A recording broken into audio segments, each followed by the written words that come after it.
Welcome to Center of Light. It's good to see you tonight. I have a very powerful presentation for you tonight. I'm going to ask a really big question. Access granted. And we all have access to the garden. Many of us are traversing the gate, stepping into that place. But it's a time to not be late for the party. The question tonight, I'm going to save that for a little while. It's a very big, important question, especially for the time we're living in. The time that we are receiving and giving it.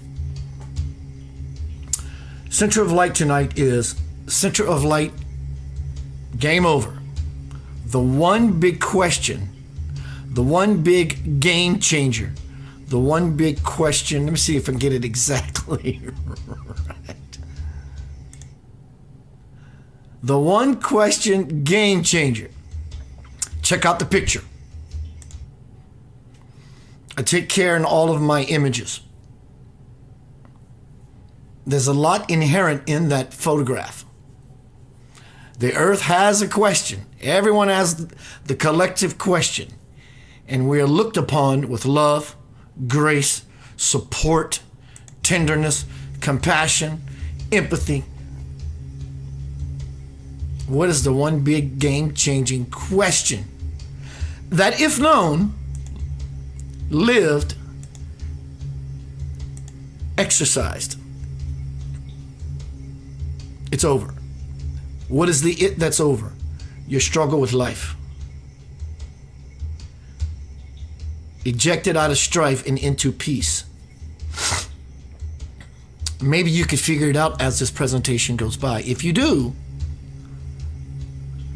you know what? Yesterday was exactly 1 year that Homecoming Crossing the Bridge to the Soul went bestseller. So for 7 days, I gave away the first one last night. If you pay for postage, I'll be glad to send you this bestseller. It's a phenomenal read. Whoever guesses the word that this presentation is implying, and I ain't lying, y'all. Welcome to Center of Light. Again, Center of Light, game over. The one question game changer. Hello, Kelly. Hello, Rena. Also, why I'm taking this time to get warmed up, if you will, I want to say thank you again to my brother Robert. He's donated some really cool things. Hello, Kelly. She says she loves the ring. Robert donated this ring. These pendants, I have about 6 of them left. They're going pretty quick. For a $30 donation to Center of Light. I do all my work pro bono. You can send me a message in here. Keith, I'm interested in the Mayan calendar pendant. They're very, very heavy, very, very well made. I have some astronomical rings in gold and silver. I'm going to grab a link so you can learn a little more about that. And then we're going to get down to some presentation.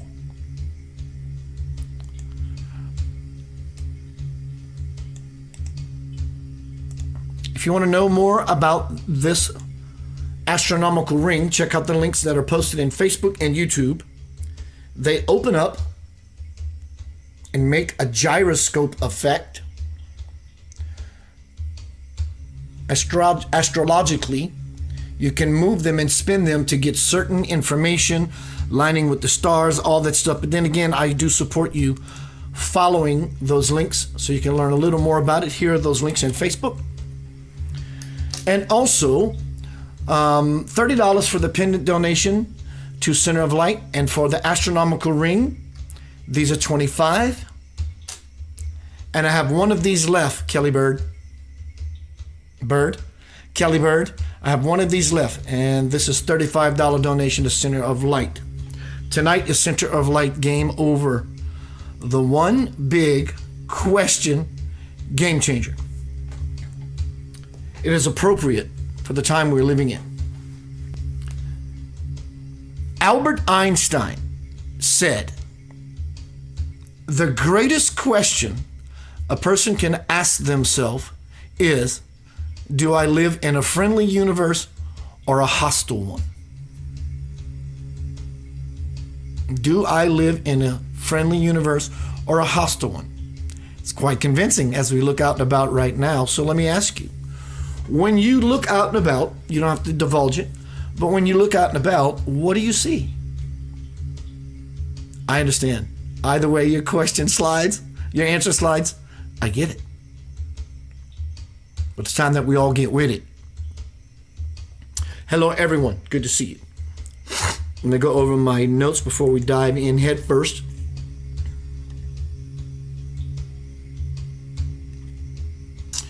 Knowing the answer to this question,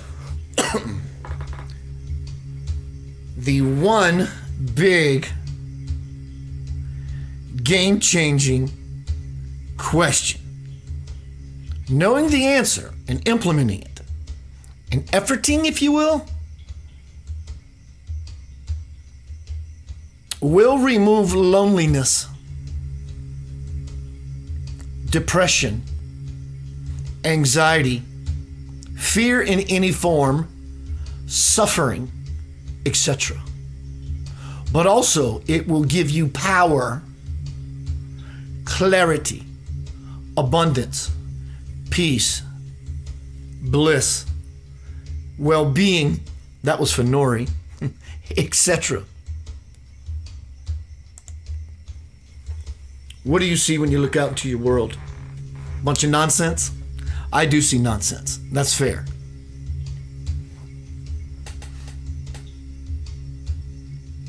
The outside world, if not taken in small doses or in balance, it will kick your ass. Hello, Ben Crease. What's up, Kenneth? The outside world, if taken in this time that we're living in, if you're not one of balance, it will kick your ass. Caught up in the monkey, in the monkey's noise, and in the circus where monkeys live. Did you know that a tribe of baboons is called a congress? Did you know that? Sort of describes the world we're living to. And recognizing such, we simply appreciate it, admire it, but from a distance. We understand what it is. It's simply a mirror offering the greatest possibility to everyone who heeds the call. Big or small, short or tall, we have to learn how to move through the wall. You can't go around it. You cannot go over it. You have to go through it. How do you go through said obstacles, said walls? That's going to be one of my next presentations. Blocks, obstacles, and blocks. You have to move through it. Basically, you have to move through yourself. The internal block that's keeping you from the greatest question you can ever ask yourself and come to the realization of it. And I don't mean just, well, yeah, I understand that. That's not good enough. You have to dive in deep into the fire. But once you get it, game is over. It's simply over. That game has been over or being over for me. I have 3 more moves till I hit $200, pass go kind of idea. Many of us do.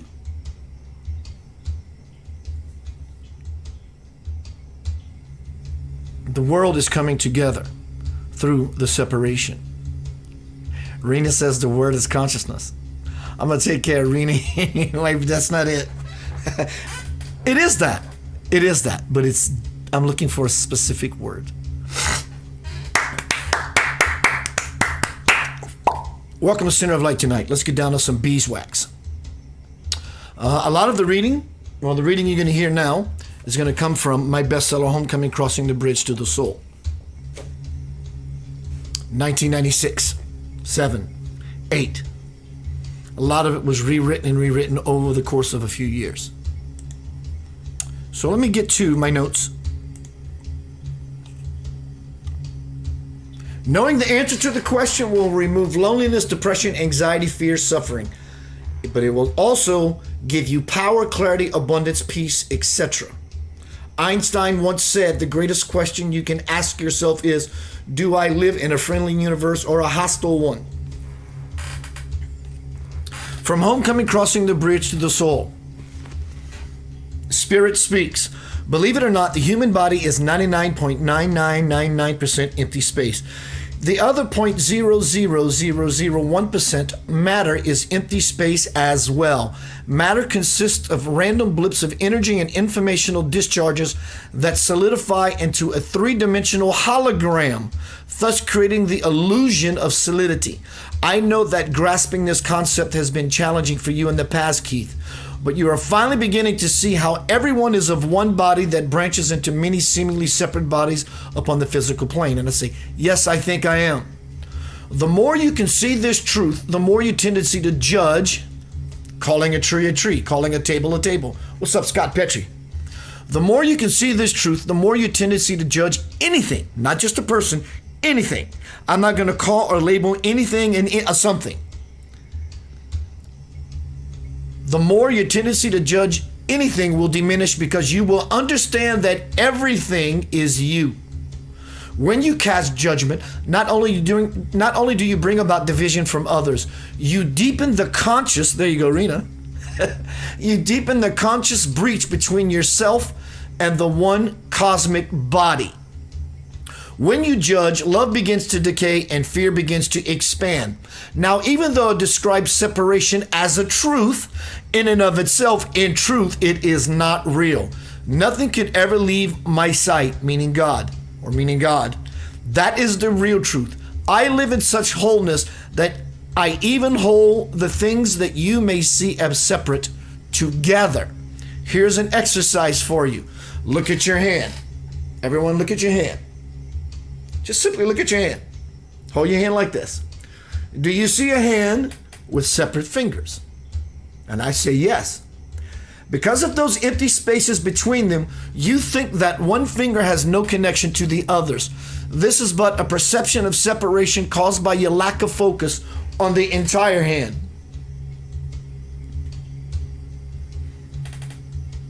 Which, after all, is where your fingers extend from in the first place. Your hand represents the place where all things connect and originate, God. This simple lesson should lift your awareness beyond any deception. Do you understand it, Keith? And I say, I really got to hand it to you. Ha ha ha. I really got to hand it to you. You've explained it so well that even I get it.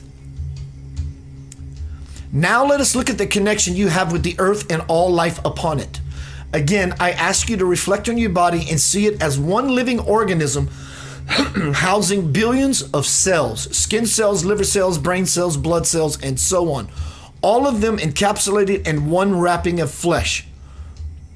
This holds true for the earth as well, where there are billions upon billions of individual cells called people who differ from one another in personality, appearance, sex, and race. Humans are embraced by a much larger organism, Earth. Humans are to Earth as cells are to humans. From micro to macro, the universal design is the same. Let me show you. Atomic to cellular, to body to world, to solar to galactic, to stellar to universal. All systems spin around one central source. Atoms and cells have elements spinning around one central source called the nucleus. And you and Earth spin around one central source called the Sun. And the solar system revolves around the Milky Way galaxy with that huge cluster of stars at its center. Galaxies rotate around the cosmos, and the universe revolves around God, the great central sun. I know you have heard the expression, he thinks the world revolves around him. Well, this is actually the truth of it. Everything revolves around me, God, for it is I who spins all into life. It is pretty simple, I ask or say to Spirit. It sounds pretty simple, as far as you have things laid out. Yes, Keith, it is so simple that without forcing anything, truth brings about the natural flow of life and light that allows the divine to be omnipresent. This is just the way it is. I do not even judge it, for it is what it is. The universe rests upon the divine principles of clarity and love, which form the light grid through which spirit travels. These two principles allow the divine to be omnipresent. The good news is that you can hitch a ride with Spirit if you elect to abstain from your earthly bad habits and make that abstinence a part of your routine. What's up, Carl Laperoux?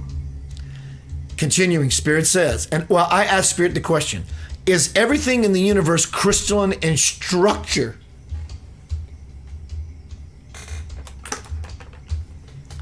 I asked Spirit, is everything in the universe crystalline in structure? Spirit responds, yes, exactly. From my mind, all information passes through fiber optic light branches to manifest everything everywhere all at once, illuminating me as the source of all that is. By purifying that within you, which remains restricted and clouded by fear, you too will come to see and be in this state. I asked Spirit, or say to Spirit, this morning, many years ago, this morning I saw a program on the Discovery Channel about the Hubble Space Telescope. It talked about how much science has learned. But what flashed through my mind as I was watching was the PC technique you taught me earlier and how it seems to be the better way to explore the universe. Check out this bag of goodies, Spirit response. It is common knowledge that when astronomers and other scientists look into deep space to study cosmic occurrences, they are witnessing the light from events that actually took place long ago. All their high-tech equipment might help prove some of their theories, but without inner vision, these experts will stay unaware of what is presently taking place throughout the universe. As long as they remain in a spiritually myopic state, they will not be able to harness the power that true cosmic knowledge can bring. On the other hand, spiritualists understand that light is the product of a pure, enlightened consciousness, and so they dedicate their lives to achieving just that. Hello, Robert. The more they develop themselves and begin to consciously connect with the omnipresent Spirit, the more they are able to witness the grandeur of the universe here and now. And I ask this powerful question. So are you saying that light has no velocity? None whatsoever. Light is everywhere at all times, or at no time, should I say, just like a hologram. The whole is inherent in every fragment of light throughout the cosmos. You might say that God cosmosis is taking place everywhere. Lastly, Keith, let's get back to basics. Hello, Tandy. Lastly, Keith, let's get back to basics. To help you do that, I'll now offer 3 tenets that have been instrumental for many and are the foundation of all spirituality. Number 1, the all-knowing tenet. If turning inward unites you with God, then it makes sense that omniscience, peace, is your natural state. Number 2, the all-powerful tenet. If turning inward unites you with God, then it makes sense that omnipotence, love, is your natural state. The all-pervading tenet. Number 3, if turning inward unites you with God, then it makes sense that omnipresence, liberation, is your natural state.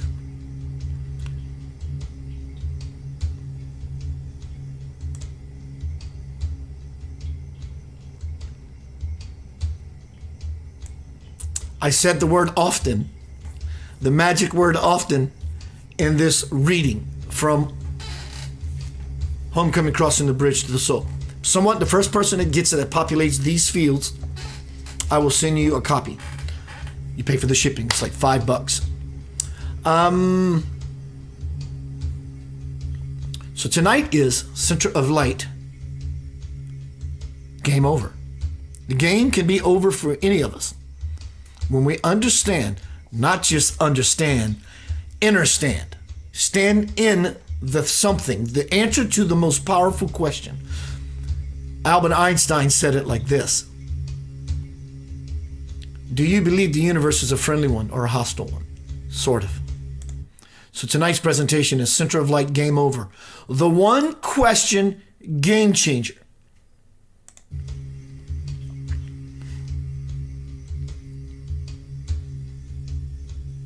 Tandy, if you're interested in Homecoming bestseller, my book, the link is at the top of this forum to go to Amazon.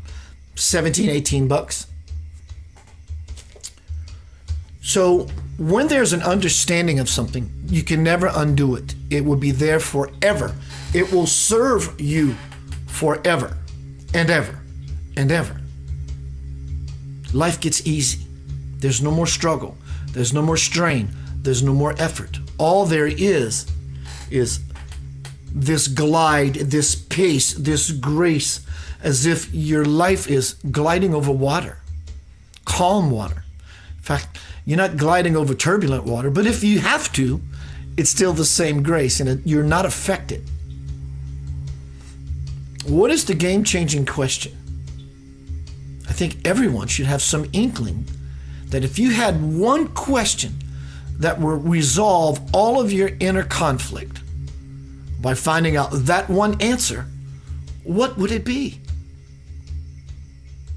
But regardless, if you are spiritual or religious and you believe in structure or scriptural, the question I will pose to you is the end game. When you understand it, you will no longer be lonely, afraid, depressed, scared, this, that, or the other. But it'll also give you power, clarity, peace, abundance, health, well-being.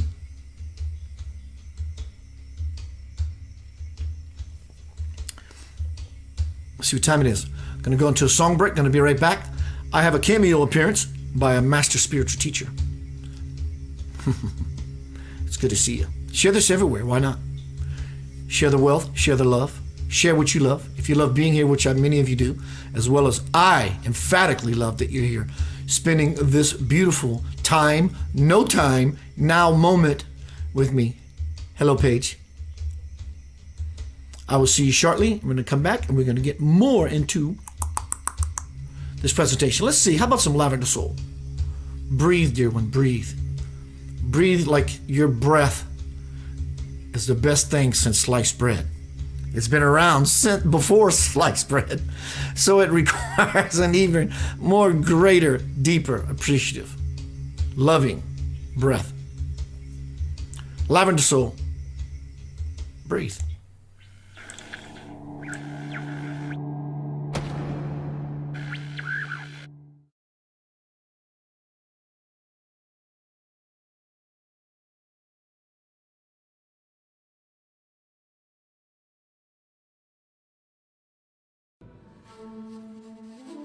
Trust that I will guide you in whatever you do.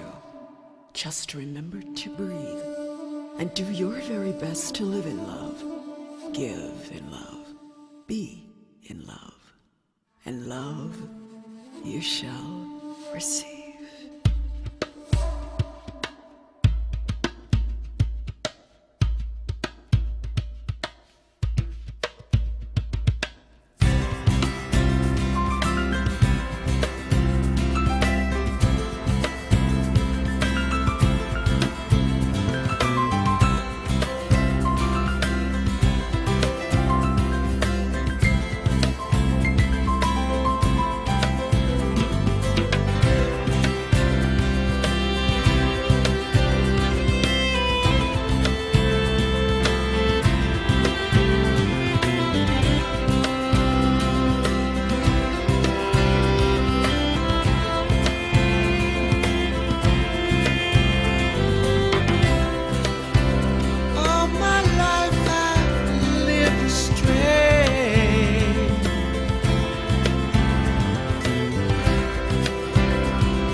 What I want to be and see, what I want to see and want, knowing God is by my side.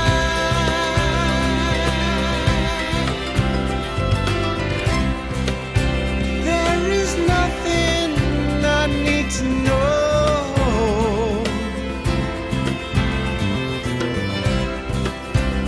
All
We're back to Center of Light. Tonight is Center of Light Game Over, if you so desire. The one big question game changer. So today, as I always do when I prepare and set up a presentation, I went to YouTube looking for a certain spiritual teacher. Found it, typed in that one big question. I'm going to save it to the end. Your hands are ringing, right? The one big question. Didn't have one in the form of that particular subject. But another one came up. And I was truly delighted by the synchronicity. So tonight's presentation is the one question game changer. And when I was looking for this spiritual teacher, the title of his presentation is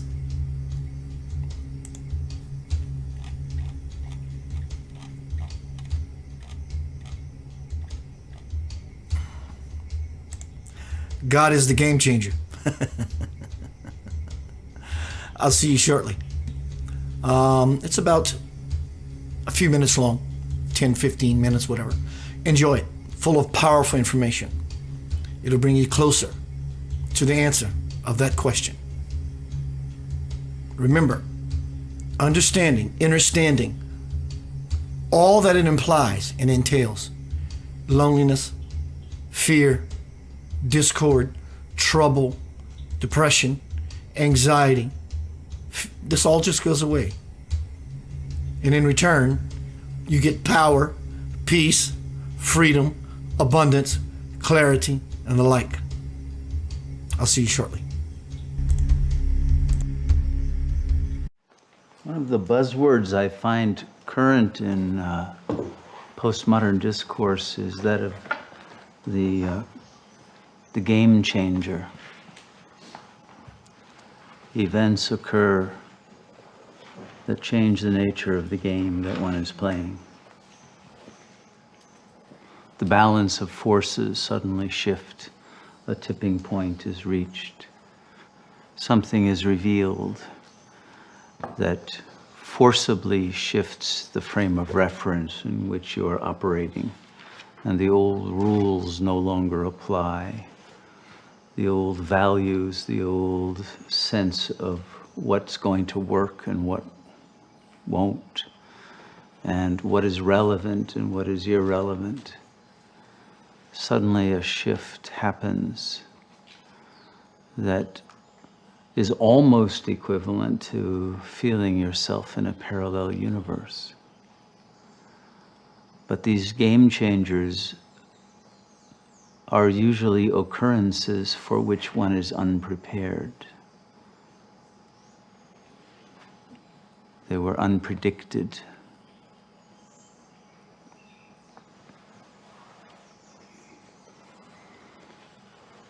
And we are living in a time where the game is changing very rapidly, to the point where it seems that the game is, can you figure out what the game is? And who sets the rules? And who makes the changes? And who am I in this game? And what is the intention, and how do you win it?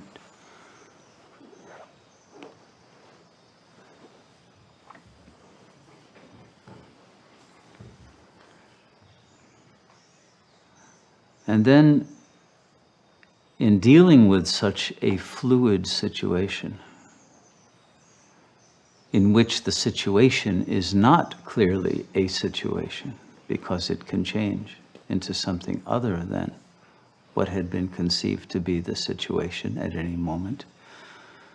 What is the appropriate strategy to adopt in relation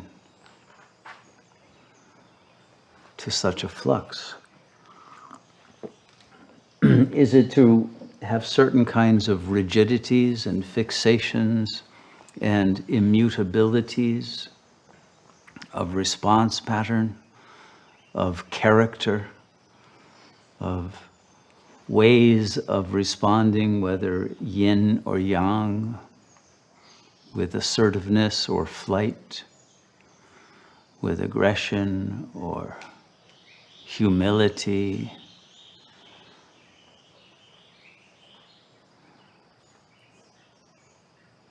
And can one be in the situation of a flux in which the world in which one seems to be inhabiting alters its nature without becoming paranoid and without losing one's sense of who one is and what is one's purpose?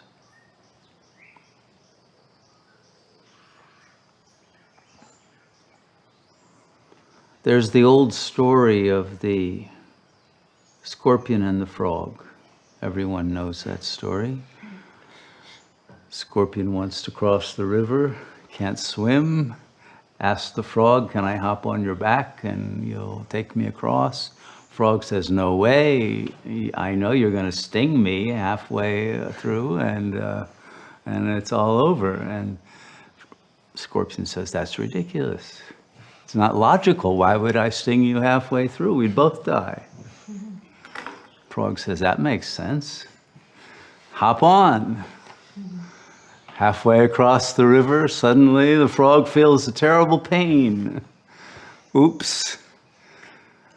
And he realizes he's been lethally stung. Looks up at the scorpion and says, "Why did you do that? Makes no sense. It's not logical." Scorpion says, "You're right. It's not logical. But I'm a scorpion. I had no choice. It's who I am."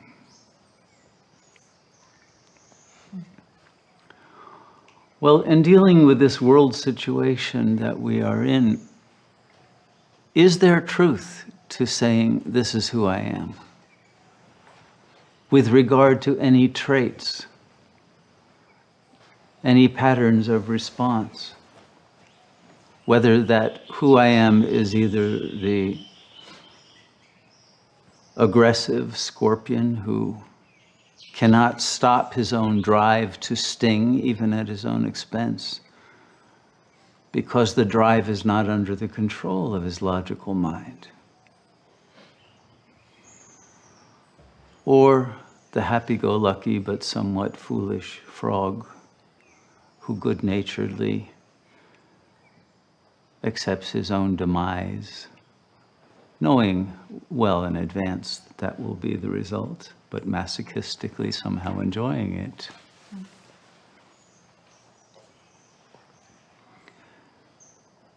Can we live in such a way that we are not doomed to be either the scorpion or the frog?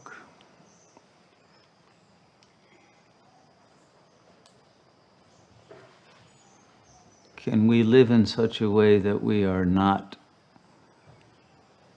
held back by the constructions of drives that got concretized and fossilized in childhood or even in other lifetimes, and not have the ability to put our response patterns entirely under the control of our highest level of consciousness?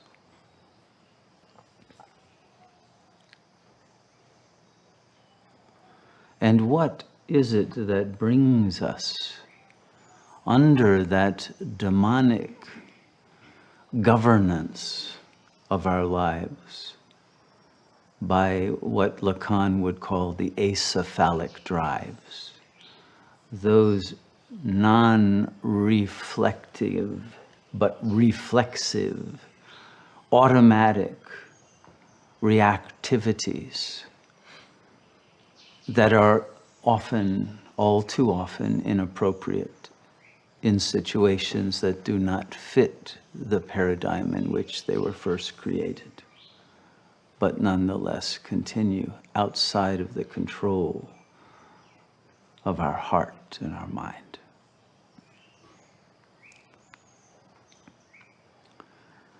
Most of the issues that cause us suffering are such fixations of reaction that were originally defense mechanisms that protected us from dangers that were real in the moment at which they were brought into effect. But that once they were put under automatic pilot, because we did not have the luxury of being able to wait and think about it and make it into a response that came from our cognitive level, but had to be instantaneous. Much in the same way that the nuclear weapons today of Russia and the US are on such hair trigger alert that no cognitive decision by a president or a prime minister will be made. It will be made by a computer within nanoseconds, even though it may be made based on mistaking a flight of birds for an incoming group of missiles. But it will be a decision that will have to be made according to the logic of the game that is being played by machines, to whom we have given up our own right to determine whether we live or die as a planetary species. And in the same way, the determination of the destiny of our lives has been put on such automatic pilot, ruled by such drives determined when we were probably 3 years old or less. And those operating systems remain with the same kind of primitive aggression, fight or flight modes. And without the freedom for wisdom to intervene.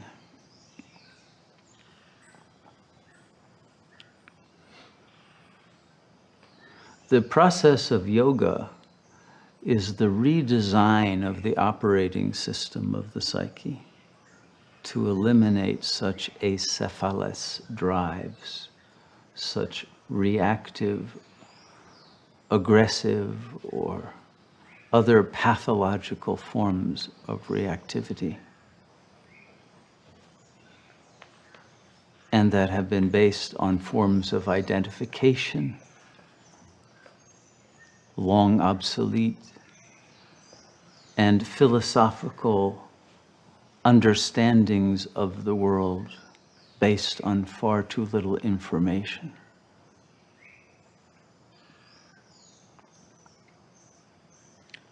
And far too primitive in the range of responses and nuances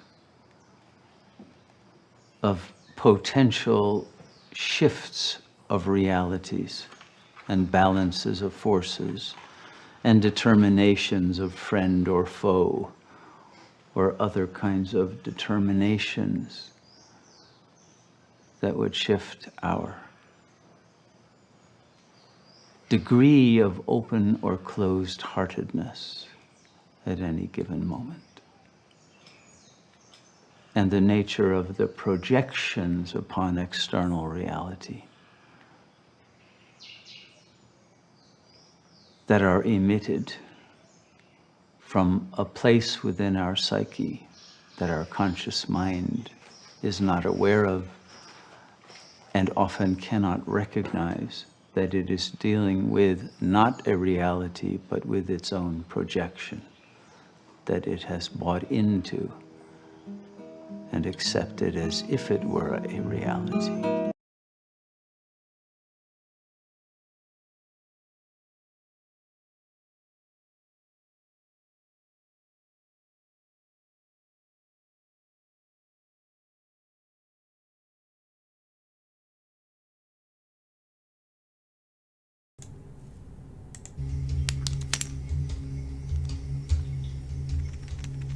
Welcome back to Center of Light. Tonight is Center of Light.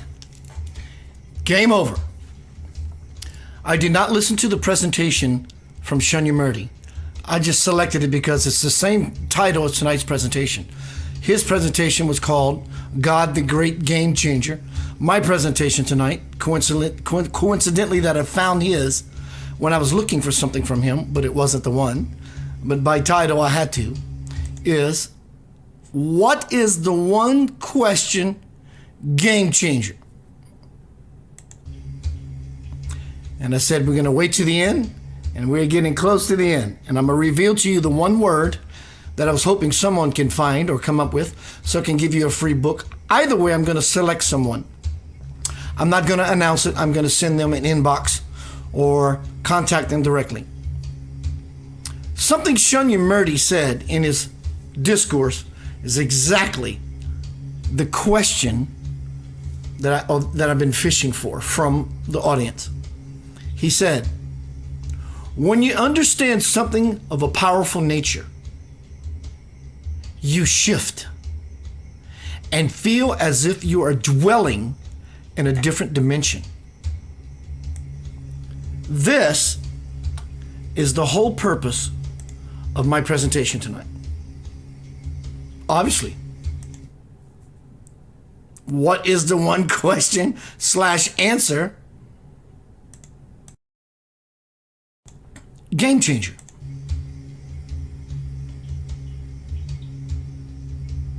Ready? The big reveal. Brrr, da, da, da, da, da, da, da. You may understand this word. I'm sure you do. But it's not just a simple understanding. And it's not somewhat literal and somewhat figurative. That's not what it is. It's absolutely, without a doubt, completely literal. The word is, okay, Keith, come on.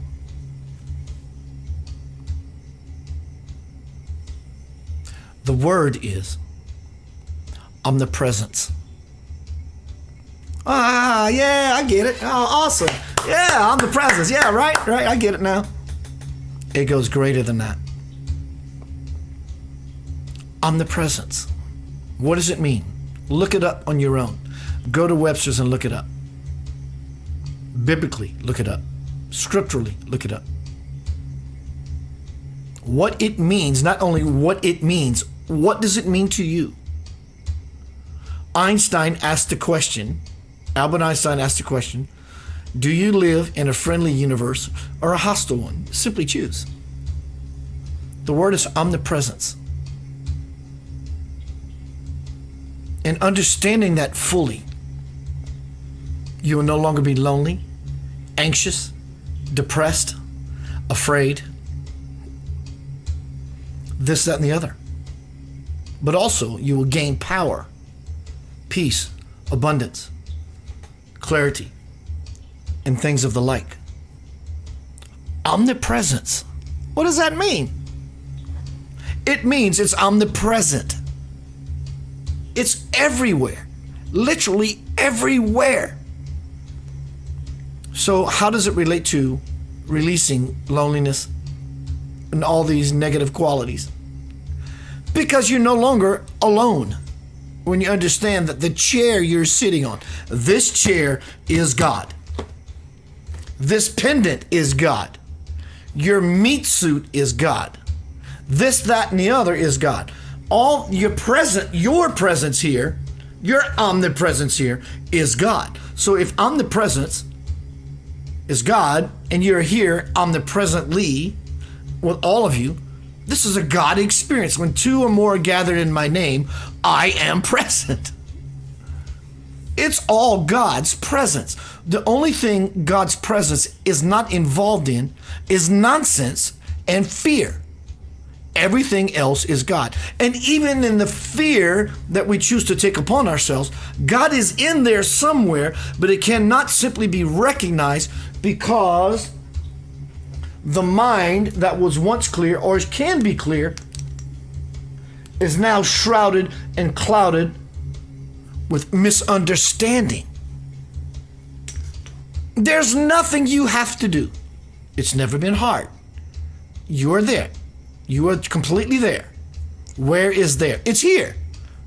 What do you say in school when you were growing up? What did you say in school when you were growing up? John Doe, you said here, or you said present. I'm here. Question is, are you here? When you understand that the world outside and all the noise it makes with all its noisemakers, those things you crank for New Year's, trying to distract you into the folly. When you understand you are never alone, when we understand who walks beside us at every moment, we will never be afraid again. Kelly Curtis says, how to make you see what is going on in your life to push or pull you towards what you want.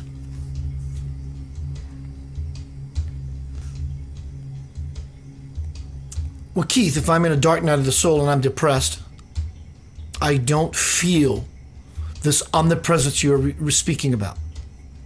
No, it's there. Reach into it and it will reach back, versus sitting there whining and complaining. And that's okay if that's your dynamic. Your beautiful human life is beautiful. No one's judging you or saying, this is how you have to do it, and this is the way you better do it or should do it. What is being offered is simply, when you want out of the fight and into delight, you can simply choose. The chair you're sitting on, the toothbrush you used to brush your teeth, it's all an extension of the divine octopus we call God. God's arms are everywhere, reaching out.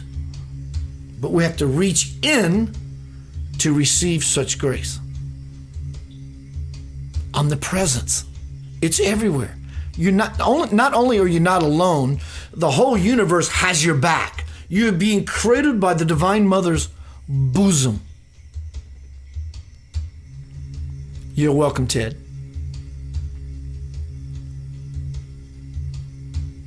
When we all integrate on levels that we are yet to become conscious of, but when we integrate and create that very consciousness within ourselves, you get it all. All of what? All of it. What is that? It's everything. What is the everything? It's you. You are everything. You are the all of it and the everything of it. There's nothing that has been created, is now, or will ever be created more important than you. I gave you a timeline. God doesn't live in a timeline. God is omnipresent. So since you were born, actually, you were never born. Don't let anyone ever fool you. You were never born. I get it in conversation. I was born in 1963, Keith Blanchard. I'm almost 58 years old. But in the truth of it all, in the omnipresence of it all, you were never born, nor will you ever die. You came onto the earth, and that way we call it birth, but you were never born. You always are. And every facet and fragment of what you are is here now. So there is no such thing as a past life. It isn't. It's just different expressions of who you were, or as your consciousness flip-flops in, around, and all about the universe to bring about your greatest spiritual growth. Hopefully, in the shortest amount of time, if that's what you're interested in. Some people love playing on the earth. I love the earth. I love earthly things. I love it. Robert calls it the bornless one.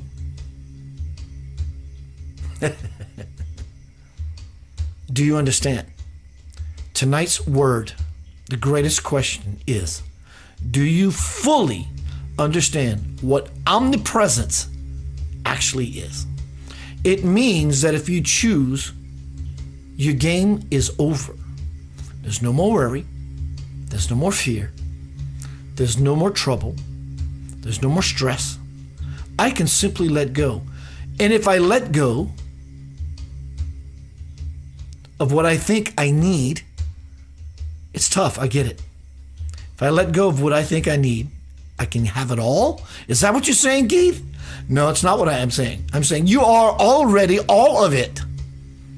Because omnipresence means it's everything, including the sounds you're hearing from my mouth as you take it into your ears, the chair you're sitting on, the water that you drink, it's everything.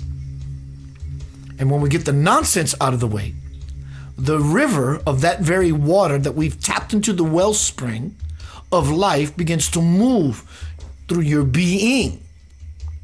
It creates a seeing. So it's not just a simple principle. God is omnipresent, present in all places at all times. It's a lifestyle. It's greater than a lifestyle. It's your life, or could be. So you will never be alone, ever. Never have been. It's the illusion and the disillusion that we move into because of the mind. And if you don't mind, hello, Mary, I'm alone. Ted, you are welcome, sir. It is my blessing to know you. You look just like me. You do. You may be a little more handsomer, but you and I look alike.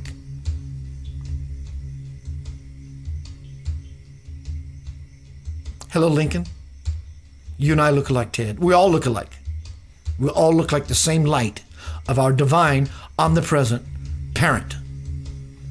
Should be apparent to all of us that we are all cosmic siblings from the same source, and that the world outside is full of horseshit, trouble, and nonsense.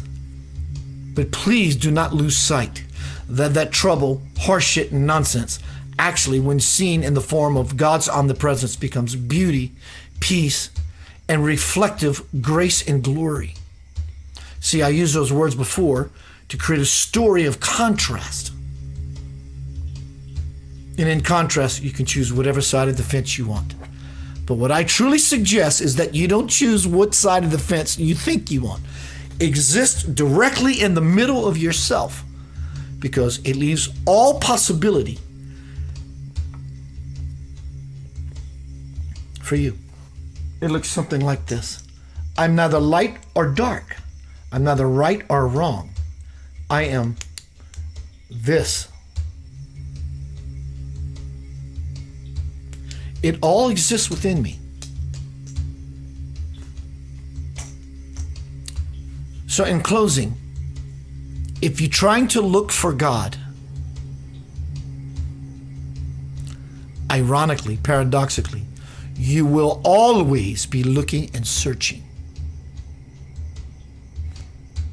How can you accept the presence of the absolute if you cannot accept the presence of the finite? There is no other way. Try though you may, there is no other way. How can you ingest and integrate the presence, the omnipresence of God, when we simply don't accept, allow, and appreciate our own personal presence, the present life that we have been given? God is not something you search for. God is something you allow. As Lavender Soul says, let the love of God fall upon you. It's always been that way. It's time to celebrate who you are. You are perfect in every way. And in such celebratory ways of being, the universe celebrates your life, because finally you are seeing the truth. What is the truth? Not only is God everywhere, if you allow yourself, there's no place you cannot be yourself. You can simply shift your spirit in liberation wherever it is you want to be, from said dismay, trouble, discord, anxiety, depression, knowing that God is around you all the time. Not only around you, it is you. It's everything that you are except your own unconsciousness. That's pretty liberating shit, isn't it? When we truly understand something and we shift, we move and dwell into another dimension. Congratulations. You have won the game. The question has been answered. The game is over. God bless you. Peace, love, and you are the light.